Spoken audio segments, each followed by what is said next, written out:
This video discusses the Cyber Resilience Act, or CRA, which is an important piece of legislation for products with digital elements. The CRA regulates products with digital elements, or PDE. To determine if your product is a PDE, you must assess if the product is connected to a network and if the data is processed locally. If the answers are yes and the product is listed in Annex I, it falls under the CRA. The CRA product classification is based on cybersecurity risk. Critical products, like hardware security modules, are the highest risk.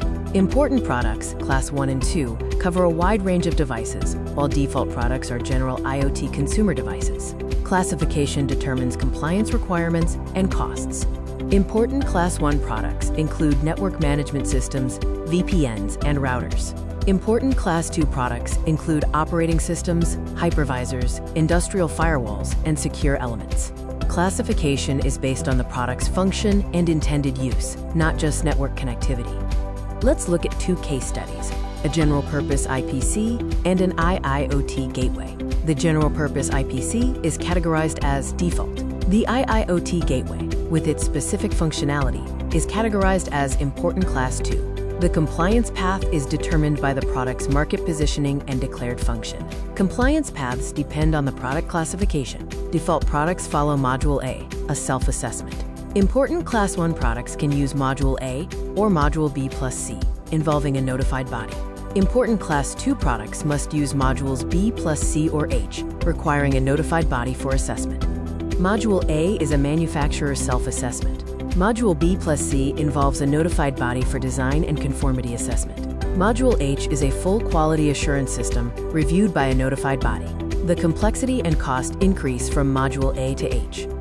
The CRA mandates a robust vulnerability handling lifecycle for manufacturers, with support lasting at least 5 years. This includes 6 phases: preparation, receipt, verification, remediation, release, and post-release.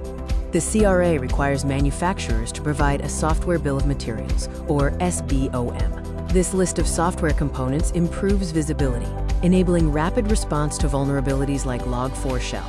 SBOM should follow standard formats, such as SPDX or CycloneDX. The CRA emphasizes security by design and security by default.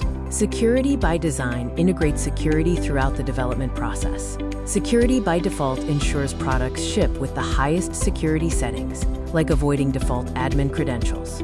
Integrating the CRA into an organization's DNA requires changes across multiple domains. Key areas include secure development lifecycle, product lifecycle and support, supply chain security, and documentation engineering. Organizations need to establish clear roles for CRA compliance. This involves securing necessary resources and implementing mandatory requirements, such as SBOM and PSIRT. This also includes defining internal processes and managing risks across the supply chain.